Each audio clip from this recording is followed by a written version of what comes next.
আসসালামু আলাইকুম। আশা করি সকলেই ভালো আছেন। চাকরি প্রত্যাশী ভাই ও বোনেরা, এনটিআরসির ৮ম গণবিজ্ঞপ্তির যে শিক্ষক নিয়োগের যে সার্কুলারটা, এটার আবেদন কিন্তু আর মাত্র ৩ দিন রয়েছে। তো যারা এখনো আবেদন করেন নাই অবশ্যই আবেদন করবেন।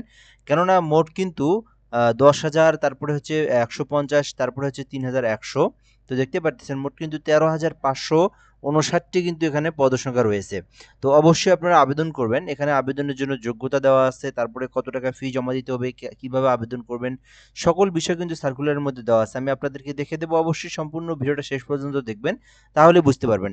এছাড়াও এখানে আপনার আবেদনের জন্য কোথায় থেকে কত মার্কের পরীক্ষা আসবে, মৌখিক পরীক্ষা, লিখিত পরীক্ষা, আর এখানে অধ্যক্ষ, তারপরে উপাধ্যক্ষ, তারপরে এখানে সবকিছুই দেওয়া আছে। তো আপনি যদি আবেদন করতে চান তাহলে অবশ্যই আপনাকে ভিডিওটা শেষ পর্যন্ত দেখতে হবে, সার্কুলার সম্পর্কে জানতে হবে, বুঝতে হবে, কারা কারা আবেদন করতে পারবে, কারা কারা আবেদন করতে পারবে না, সকল বিষয় এর মধ্যে দেওয়া আছে। সম্পূর্ণ ভিডিওটা দেখবেন। আর আমাদের চ্যানেলে আপনি নতুন হয়ে থাকলে, নতুন এসে থাকলে অবশ্যই সাবস্ক্রাইব করে রাখবেন। কেননা আমাদের এই চ্যানেলটিতে বাংলাদেশের সরকারি যত নিয়োগ সার্কুলার প্রকাশ করা হয়, সকল নিয়োগ সার্কুলারই এই চ্যানেলে আপলোড দেওয়া হয়। আর পাশাপাশি সামনে যে ১৯তম শিক্ষক নিবন্ধন সার্কুলারটা প্রকাশ করা হবে, সেই সার্কুলারটাও কিন্তু আমি আপনাকে এই চ্যানেলের মাধ্যমে আপডেট দিয়ে দেবো এবং আপনাদেরকে জানিয়ে দেবো।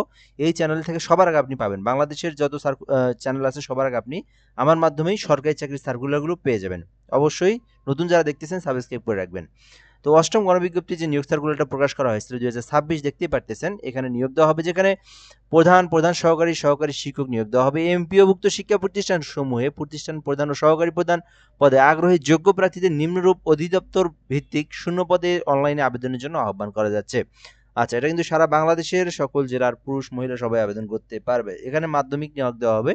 তো এখানে মাধ্যমিক ও উচ্চশিক্ষা অধিদপ্তরে যেমন অধ্যক্ষ নিয়োগ দেওয়া হবে ৫৮৪ জন, এছাড়া উপাধ্যক্ষ নিয়োগ দেওয়া হবে ৬২৭ জন, আর অধ্যক্ষ নিয়োগ দেওয়া হবে ৫১১ জন, অধ্যক্ষ নিয়োগ দেওয়া হবে উচ্চ মাধ্যমিক বিদ্যালয়ে নিয়োগ দেওয়া হবে ২৫৭ জন, প্রধান শিক্ষক নিয়োগ দেওয়া হবে ৩,৯২৩ জন, এছাড়াও সহকারী প্রধান নিয়োগ দেওয়া হবে ৩,৮৭২ জন এবং প্রধান শিক্ষক নিয়োগ দেওয়া হবে ৫০৪ জন। মোট কিন্তু ১০,২৭৮ জনকে নিয়োগ দেওয়া হবে। আর এখানে কারিগরি শিক্ষা অধিদপ্তরে কিন্তু অধ্যক্ষ নিয়োগ দেওয়া হবে ১১০ জন, এছাড়াও সুপার কিন্তু নিয়োগ দেওয়া হবে ভোকেশনালে ৪০ জন। অর্থাৎ কারিগরি শিক্ষা অধিদপ্তরে ১৫০ জন নিয়োগ দেওয়া হবে। আর মাদ্রাসা যেটা আপনারা আলিয়া মাদ্রাসা নামে চেনেন, বাংলাদেশের সকল জেলার প্রায় সকল গ্রামে বাজারে রয়েছে আলিয়া মাদ্রাসা। তো এখানে অধ্যক্ষ নিয়োগ দেওয়া হবে কামিল প্রতিষ্ঠান হচ্ছে কামিল মাদ্রাসা যেগুলো, সেখানে ৩৪ জন নিয়োগ দেওয়া হবে। এছাড়াও উপাধ্যক্ষ নিয়োগ দেওয়া হবে ৫৩ জন এবং অধ্যক্ষ নিয়োগ দেওয়া হবে ২০২ জন। এছাড়াও উপাধ্যক্ষ ফাজিলে কিন্তু নিয়োগ দেওয়া হবে ৩৪৩ জন। অধ্যক্ষ আলিমে নিয়োগ দেওয়া হবে ২১৯ জন। এছাড়াও উপাধ্যক্ষ আলিম পর্যন্ত যে স্কুল প্রতিষ্ঠানগুলোতে রয়েছে সেখানে ৩৭৭ জন। সুপার কিন্তু ৮৯৯ জন, এছাড়াও সহকারী সুপার কিন্তু ১,০০৪ জন। মোট ৩,১৩১ জন শিক্ষক নিয়োগ দেওয়া হবে।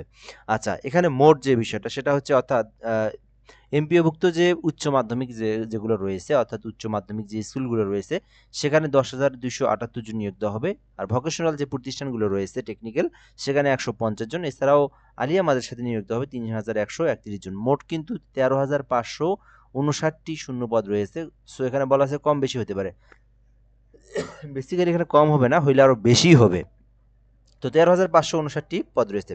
আচ্ছা, এখন আমরা দেখবো এখানে বিষয় বলা আছে যে প্রার্থীদের এমসিকিউ পদ্ধতিতে পরীক্ষা গ্রহণ করা হবে। গৃহীত এমসিকিউ পরীক্ষায় উত্তীর্ণ প্রার্থীদের মৌখিক পরীক্ষা গ্রহণ করা হবে। অর্থাৎ প্রথমে এমসিকিউ পরীক্ষায় আপনি যদি উত্তীর্ণ হন, দেন আপনাকে কিন্তু পরবর্তীতে ভাইবা, অর্থাৎ যেটাকে মৌখিক পরীক্ষা বলা হয়, এটা গ্রহণ করা হবে। এটাতে আপনি উত্তীর্ণ হলে আপনাকে নিয়োগ দেওয়া হবে।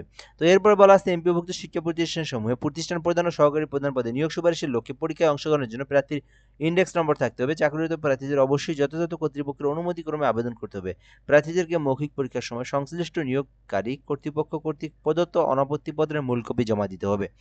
সো এই বিষয়গুলো অবশ্যই আপনার দেখতে হবে, জানতে হবে, বুঝতে হবে এবং এগুলো আপনার ডকুমেন্টটা লাগবে। তো পরীক্ষার আবেদনের লিঙ্ক, তো আপনি যখন আবেদন করবেন নিজেরাই যদি আবেদন করতে পারেন, নিজেদের ল্যাপটপ, কম্পিউটার, পিসি যে কোনো ডিভাইস দিয়ে আবেদন করতে চান, সো এনজিআই গুগল অথবা ক্রোম ব্রাউজারে যাবেন, যাওয়ার পরে লিখবেন NGI-teletalk.com.bd, এইটা লিখে সার্চ করবেন। সার্চ করলে কিন্তু আপনি ওয়েবসাইট পেয়ে যাবেন। সো ওয়েবসাইটে পাওয়ার পরে আপনি আপনার পার্সোনাল যে ইনফরমেশনগুলো আছে এগুলো আপনি পূরণ করে দিবেন।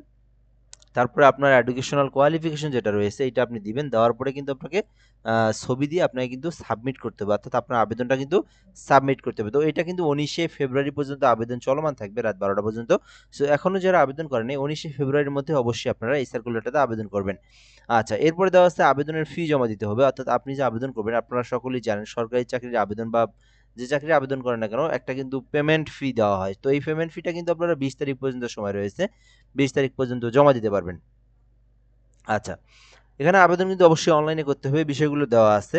আচ্ছা, এরপর আমরা এখান থেকে দেখব যে বিষয়গুলো অবশ্যই দেখতে হবে, অনলাইনে আবেদনপত্র পূরণ করার নিয়মাবলী, কিভাবে আপনি আবেদন করবেন এই বিষয়গুলো এখানে বলে দেওয়া আছে। তো আমি তো আগে আপনাদেরকে বলেই দিলাম, সকল তথ্যগুলো দিবেন, পার্সোনাল ইনফরমেশন দিবেন, এডুকেশনাল কোয়ালিফিকেশন দিবেন।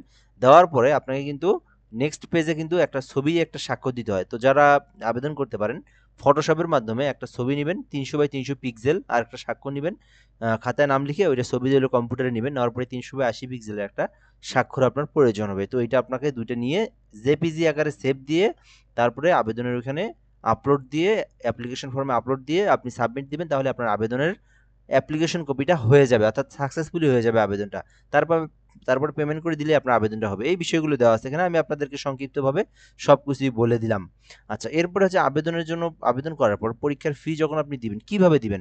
তো পরীক্ষার ফিটা কিন্তু টেলিটক সিমের মাধ্যমে দিতে হবে। তো যারা আবেদন করবেন, টেলিটক সিমের মাধ্যমে আপনাকে ফিটা জমা দিতে হবে। কিভাবে ফি জমা দিবেন এটাও আমি আপনাদেরকে দেখাই। নিজেরা যারা পেমেন্ট ফি দিতে পারেন তাদের জন্য এই বিষয়টা। তো এখানে আপনাকে কিন্তু 350 টাকা ফি প্রয়োজন হবে। 350 টাকা টেলিটক সিমে রিচার্জ করবেন আগে। রিচার্জ করার পর আপনাকে ফিটা দিতে হবে। তো প্রথম এসএমএস এ আপনারা টাইপ করবেন NTRCH, NTRCH লেখার পর একটা স্পেস দিয়ে আপনি হেল্প লিখবেন, তারপরে স্পেস দিয়ে ইউজার আইডি লিখবেন। কই ইউজার আইডি পাবেন? ওই তো অ্যাপ্লিকেশন কপিতে ইউজার আইডি আছে, যখন আপনি আবেদন করছেন ওখানে কিন্তু আপনার অ্যাপ্লিকেশন আইডিটা আছে। সো ওই অ্যাপ্লিকেশন আইডিটা আপনি ওখান থেকে নিয়ে এইখানে লিখে দিবেন। তারপরে ইউজার আর ইউজার আইডি দিবেন। দেওয়ার পরে টেলিটক সিমের একটা কোড নাম্বার যেটা 16222 এই নাম্বারে আপনাদেরকে সেন্ড করে দিবে। তো সেন্ড যখন করে দিবেন সঙ্গে সঙ্গে একটা আপনাকে এসএমএস দিবে, এখানে দেওয়া আছে সিস্টেমটা, এখানে যে এসএমএসটা সেই এসএমএস সিস্টেমটা দেওয়া আছে। দেওয়ার পরে কিন্তু আপনাকে একটা পিন নাম্বার দেওয়া হবে। সো পিন নাম্বারটা দিয়ে আবার আপনারা একটা এসএমএস সাজাবেন, এনটিআরসিএ স্পেস দিয়ে হেল্প লিখবেন, তারপরে পিন নাম্বার দিবেন। ওই তো ফার্স্ট এসএমএস একটা পিন নাম্বার থাকবে, পিন নাম্বার আসবে আপনার ফোনে, সেই পিন নাম্বারটা দিয়ে আবার আপনারা 16222 নাম্বার সেন্ড করে দিবেন। তো সেন্ড করে দিলে কিন্তু আপনার আবেদনের পেমেন্টটা সাকসেসফুলি হয়ে যাবে। বুঝতে পারছেন? এইভাবে আপনাদেরকে আবেদনের পেমেন্ট ফিটা দিতে হবে, তাহলে আপনার আবেদনটা হয়ে যাবে। আচ্ছা, এখন কিছু বিষয় আপনাদেরকে দেখতে হবে এখানে, আপনার পরীক্ষার যে যোগ্যতা এবং কিভাবে পরীক্ষা হবে। মোট 80 নাম্বারের পরীক্ষা হবে এখানে, যেটা হচ্ছে লিখিত পরীক্ষা আমরা বলে থাকি। তো প্রতিটা ভুলের জন্য কিন্তু আবার আপনার মাইনাস মার্ক হবে 0.25, অর্থাৎ 4টা ভুল প্রশ্ন যদি আপনি এমসিকিউ মিশান তাহলে কিন্তু আপনাকে 1 মার্ক আপনার কেটে যাবে। তো এখানে 80 নাম্বারের পরীক্ষা হবে। তো এখানে এমসিকিউ পরীক্ষা 80 নাম্বার, শিক্ষাগত যোগ্যতা সনদ, অর্থাৎ আপনার হচ্ছে যে সনদগুলো রয়েছে, যেমন আপনি যদি অনার্স পাশে আবেদন করেন সেক্ষেত্রে এসএসসি, এইচএসসি, অনার্স 3টে সার্টিফিকেটের মান থাকবে 12 মার্ক। আর আপনার হচ্ছে এমসিকিউ 80 মার্ক, আর মৌখিক পরীক্ষা হচ্ছে 8 মার্ক। কত হলো? 80 আর 12, 92 আর 8 100, মোট হচ্ছে 100 মার্কে আপনার পরীক্ষা হবে। ওকে। আচ্ছা, পরীক্ষার বিষয়সমূহ দেওয়া আছে এখানে। এখানে সবকিছু দেওয়া আছে। যারা মাধ্যমিক ও উচ্চ মাধ্যমিক থেকে যারা আবেদন করবেন, তো তাদের বাংলা, ইংরেজি, আইসিটি, মানসিক দক্ষতা, গাণিতিক যুক্তি, সাধারণ জ্ঞান, বাংলাদেশ বিষয়াবলী, প্রশাসনিক ব্যবস্থাপনা, আইন, নীতিমালার পরিপত্র, আদেশক্রম এবং আর্থিক ব্যবস্থাপনা, সাধারণ শিক্ষা ব্যবস্থাপনা, এগুলো আপনার এগুলো থেকে আপনার পরীক্ষায় প্রশ্ন আসবে। আর যারা কারিগরিতে আবেদন করবেন, বাংলা, ইংরেজি, আইসিটি, মানসিক দক্ষতা এবং সাধারণ জ্ঞান থাকবে। প্রশাসনিক ব্যবস্থাপনা, আর্থিক ব্যবস্থাপনা, কারিগরি শিক্ষা সম্পর্কে আপনার অবশ্যই তো প্রশ্ন থাকবে, এটা স্বাভাবিক, তাই না?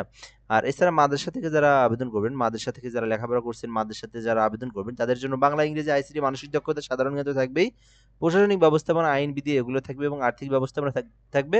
আর এখানে অ্যাড হচ্ছে শুধুমাত্র মাদ্রাসা শিক্ষা ব্যবস্থাপনা, আল কুরআন, হাদিস, ফিকহ, আরবি ভাষা ও ইসলামিক শিক্ষা আপনার জানা থাকতে হবে, তাহলেই কিন্তু আপনি আবেদন করতে পারবেন এবং এখান থেকে আপনার প্রশ্ন তৈরি করা হবে। যোগ্যতা ও অভিজ্ঞতা, সর্বশেষ জারিকৃত জনবল কাঠামো, এমপিও নীতিমালা অনুসারে পদের নাম, শিক্ষা প্রতিষ্ঠানের ধরন, ন্যূনতম শিক্ষাগত যোগ্যতা ও ন্যূনতম অভিজ্ঞতার বিবরণ এবং অন্যান্য শর্তাবলী নিম্নে উল্লেখ করা হলো। তবে সরকার কর্তৃক শিক্ষাগত যোগ্যতার শর্ত পরিবর্তন করা হলে পরিবর্তিত শর্তই এক্ষেত্রে প্রযোজ্য হবে। আচ্ছা, এখানে বলা আছে যোগ্যতা এবং অভিজ্ঞতা। যোগ্যতা বলতে আপনার এডুকেশনাল কোয়ালিফিকেশন, যেমন আপনি যদি অনার্স পাশে আবেদন করেন, এসএসসি, এইচএসসি, অনার্স পাস তো থাকতেই হবে। আর অভিজ্ঞতা বলা হয়েছে এখানে আপনি যে প্রতিষ্ঠানে কর্মরত আছেন, আপনি যদি আপনি যে প্রতিষ্ঠানে কর্মরত বর্তমানে আছেন তারা আপনার সেই প্রতিষ্ঠানের নাম দিয়ে কিন্তু আপনাকে আবেদন করতে হবে, ঠিক আছে? তো এখানে বলা আছে যে আপনি যে প্রতিষ্ঠানে কর্মরত রয়েছেন সেই কর্মরত শিক্ষাগত যোগ্যতার শর্ত পরিবর্তন করা হলে পরবর্তী শর্ত এক্ষেত্রে প্রযোজ্য হবে। আচ্ছা, এই হলো বিষয়। তো এখানে আপনি যদি অধ্যক্ষতা আবেদন করেন কত বছর আপনার শিক্ষাগত যোগ্যতা লাগবে সেগুলো দেওয়া আছে। উপাধ্যক্ষতা আবেদন করলে কত বছরের শিক্ষাগত যোগ্যতা দেওয়া আছে, এগুলো সকলেই দেওয়া আছে, দেখতেই পাইতেছেন। আপনি যদি অধ্যক্ষতা আবেদন করেন সেক্ষেত্রে স্নাতক পাস অর্থাৎ কলেজ পাশের স্নাতক পাস লাগবে, অর্থাৎ অনার্স পাস লাগবে আবেদনের জন্য। এখানে অবশ্যই দ্বিতীয় শ্রেণীর আপনার সম্মান সমমান থাকতে হবে। পরীক্ষায় কিন্তু আপনার রেজাল্টটা 2 পয়েন্টের উপরে থাকতে হবে আপনার রেজাল্টটা, সেটাই দেওয়া আছে এখানে। আর স্বীকৃতি বিশ্ববিদ্যালয় থেকে এখানে অধিদপ্তর ভিত্তিক যেটা দেওয়া আছে সর্বশেষ নীতিমালা অনুযায়ী স্নাতকোর পাশে অর্থাৎ মাস্টার্স ডিগ্রি সমমান থাকলে আপনি আবেদন করতে পারবেন। আর এসএসসি এইচএসসি তে তৃতীয় বিভাগের নিচে আপনারা আবেদন করতে পারবেন না, অর্থাৎ 2 পয়েন্টের নিচে রেজাল্ট হলে আপনি আবেদন করতে পারবেন না, এটা আমি আপনাদেরকে আগে বলে দিলাম।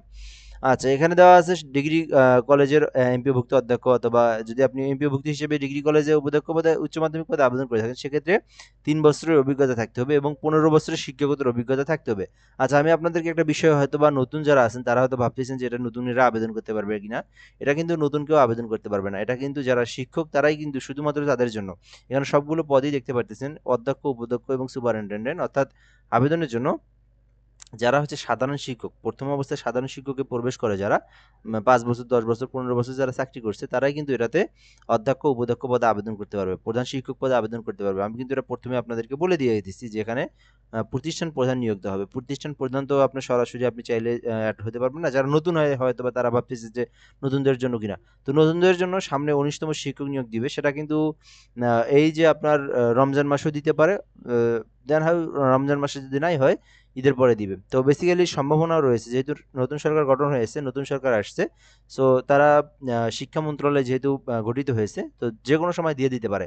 19তম শিক্ষক নিবন্ধন দিয়ে দিলে আমি আপনাদেরকে জানাবো। নতুনদের জন্য কিন্তু এই সার্কুলারটা না, তো এটা আমি আগে আরো ভালো করে ক্লিয়ার করে দেওয়া উচিত ছিল। সো নতুন নতুন যারা তারা ভিডিওটা স্ক্রল করে যেতে পারেন, স্কিপ করে যেতে পারেন। আপনাদের 19তম শিক্ষক নিবন্ধন অল্প কিছুদিনের মধ্যেই পাবেন, তখন আপনারা সেটাতে আবেদন করতে পারবেন। এটা হচ্ছে যারা শিক্ষক, শুধুমাত্র তাদের জন্য। তো আচ্ছা, তারা যারা শিক্ষক তারা দেখবেন যারা 3 বছর 3 বছর ধরে যারা চাকরি করতেছেন তারা উপাধ্যক্ষ পদে আবেদন করতে পারবেন। আর যারা 15 বছর ধরে চাকরি করতেছেন তারা কিন্তু প্রধান শিক্ষক পদে অর্থাৎ অধ্যক্ষ পদে আবেদন করতে পারবেন। 2 নম্বরে রয়েছে উপাধ্যক্ষ, এটাও কিন্তু স্নাতক পাস। এখানে বলা আছে প্রতিষ্ঠানের ধরন, স্নাতক পাশের যে প্রতিষ্ঠানগুলো রয়েছে সেখানে আবেদনের জন্য মিনিমাম মাস্টার্স ডিগ্রি থাকতে হবে, তাহলে কিন্তু আপনি আবেদন করতে পারবেন। আর এখানে কিন্তু বলা আছে তৃতীয় বিভাগের নিচে আপনার রেজাল্ট হওয়া যাবে না। আর এখানে আপনি যে বিষয়টা বলে দেওয়া আছে, উচ্চ মাধ্যমিক বিদ্যালয়ে আপনাকে মিনিমাম কাজের জন্য 3 বছরের অভিজ্ঞতা সহ মোট 12 বছরের অভিজ্ঞতা লাগবে। এরপরে এখানে দেওয়া আছে 3 নম্বর অধ্যক্ষ আবার উপাধ্যক্ষ, আপনারা এটা দেখে নিতে পারেন। এখানে আপনার এই উপরের দুইটা আর এই দুটো একই সেম। এরপর আমরা যদি দেখি প্রধান শিক্ষক মাধ্যমিক বিদ্যালয়ে যদি আপনি আবেদন করেন ষষ্ঠ থেকে দশম শ্রেণী পর্যন্ত যে বিদ্যালয়গুলো আছে ওইখানে আপনি যদি প্রধান শিক্ষকের জন্য আবেদন করেন সেক্ষেত্রে আপনার অনার্স অথবা অনার্স সমমান ও বিএড ডিগ্রি সমমান থাকলে আপনি আবেদন করতে পারবেন। আর রেজাল্ট কিন্তু আপনার তিনটির মধ্যে একটিতে কিন্তু অবশ্যই প্রথম বিভাগ এবং তৃতীয় বিভাগের নিচে আপনার রেজাল্ট থাকলে আবেদন করতে পারবেন না। আর এখানে বলা আছে ইন্ডেক্সধারী সহকারী প্রধান শিক্ষক নিম্ন মাধ্যমিক বিদ্যালয়ে ইন্ডেক্সধারী প্রধান শিক্ষক হিসেবে মিনিমাম 3 বছরের অভিজ্ঞতা সহ এমপিওভুক্ত পদে মোট 15 বছরের অভিজ্ঞতা থাকলে আপনি আবেদন করতে পারবেন। আচ্ছা, সহকারী প্রধান শিক্ষক অধ্যক্ষ দেওয়াই আছে। আর এরপরে এখানে দেওয়া আছে অধ্যক্ষ, তারপর উপাধ্যক্ষ কামিল মাদ্রাসা দেওয়া আছে, তারপরে হচ্ছে ফাজিল মাদ্রাসা দেওয়া আছে। সো আপনার সার্কুলারটা দেখে নিতে পারেন, উপাধ্যক্ষ পদে ফাজিল মাদ্রাসা পদে আছে বাংলাদেশ মাদ্রাসা শিক্ষা বোর্ড। এরপরে আছে অধ্যক্ষ আলিম মাদ্রাসা, যারা আলিমে আবেদন করতে চান আলিম মাদ্রাসা পর্যন্ত যেখানে রয়েছে সেখানে আবেদনের জন্য সেখানে ইসলামিক বিশ্ববিদ্যালয় থেকে, আরবি বিশ্ববিদ্যালয় থেকে আপনাকে কামিল পাস থাকতে হবে, তাহলে আপনি আবেদন করতে পারবেন। আর এখানে কিন্তু মিনিমাম আপনাকে 12 বছরের অভিজ্ঞতা থাকলে আপনি আবেদন করতে পারবেন। আর এখানে আলিম মাদ্রাসা যদি উপাধ্যক্ষ পদে আবেদন করতে চান সেক্ষেত্রে কিন্তু আপনাকে আরবি বিশ্ববিদ্যালয় থেকে কামিল ডিগ্রি থাকতে হবে, তাহলে আবেদন করতে পারবেন। আর এখানে 12 বছরের অভিজ্ঞতা লাগবে। সুপারিনটেনডেন্ট পদে আবেদন করতে চাইলে দাখিল মাদ্রাসায় সেক্ষেত্রে আপনাকে কামিল ডিগ্রি থাকলে আপনি আবেদন করতে পারবেন।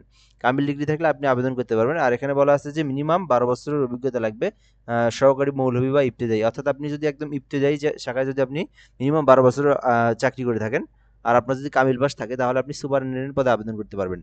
আর এখানে সহকারী সুপারিনটেনডেন্ট পদে আবেদন করতে শুধুমাত্র আপনি শুধুমাত্র আরবি বিশ্ববিদ্যালয় থেকে কামিল ডিগ্রি পাস থাকলে আবেদন করতে পারবেন।